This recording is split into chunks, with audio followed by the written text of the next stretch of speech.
내년 총선의 가늠자 역할을 하게 될 4.3 보궐선거가 오늘 경남 창원 성산과 통영 고성 등 두 곳에서 치러집니다. 여야 모두 사실상 사활을 걸었던 만큼 결과에 따라서 정치권도 요동칠 것으로 보이는데요. 국회 연결해서 지금 분위기 알아보겠습니다. 최민기 기자. 네, 국회입니다. 자, 보통 선거 전날은 이 밤 늦게까지 선거전이 펼쳐지는데 어제는 어땠습니까?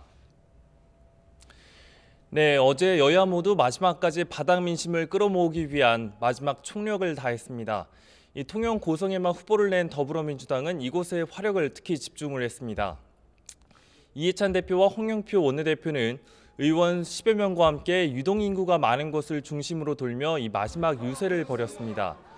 특히 진보와 보수 진영의 각축전이 벌어지는 창원 성산에서 이 뜨거운 유세가 밤까지 이어졌습니다. 이 자유한국당은 어제 오전 통영 고성에 유세를 벌인 뒤 이 오후부터는 지도부가 창원 성산으로 모두 건너가 총력을 쏟아부었습니다.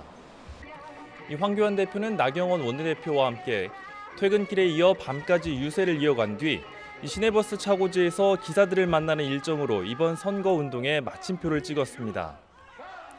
이 정의당 이정미 대표도 하루 종일 선거 유세를 돌며 강행군을 펼쳤습니다. 이른 아침 출근길 인사로 시작한 이 대표와 심상정 의원은 오후에는 이 순회 유세를 벌인 뒤 마지막 밤에는 심야 유세를 위해 시가지에 총집결했습니다. 이번 선거 기간 창원 성산 선거 유세에 올인했던 바른미래당 손학규 대표도 어제 아침부터 시내를 돌며 밤까지 뜨거운 유세를 이어갔습니다. 네, 막판 병수들이 터져나오면서 선거가 혼전 양상을 보였는데 각 당의 분위기도 전해주시죠. 네, 먼저 통영 고성의 경우 선거 막판 이 자유한국당 정점식 후보의 측근, 이른바 기자 매수 의혹이 불거졌습니다. 이 해당 기자는 정 후보의 측근이 우호적 기사를 부탁하며 50만 원을 제공했다며 어제는 관련 녹음 파일까지 공개를 했습니다. 결국 경남 선관위가 정 후보 측 인사를 검찰에 고발하기까지도 했는데요. 여기에 지난 주말 논란이 된 경기장 유세 사태로 경남FC가 한국프로축구연맹으로부터 2천만 원 징계를 받기도 했습니다. 이 범여권의 상황도 녹록지는 않습니다.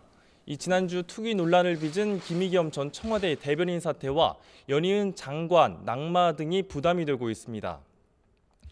특히 한국당 등 야당은 정권 심판론을 전면에 내세워 맹공을 퍼붓고 있어 여당도 상당한 압박 속에 이번 선거를 치르게 됐습니다.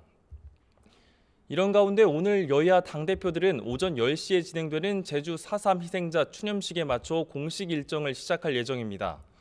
이후부터는 별다른 일정 없이 시시각각 집계되는 보궐선거 소식에 촉각을 곤두세울 것으로 전망됩니다. 지금까지 국회에서 YTN 최민기입니다.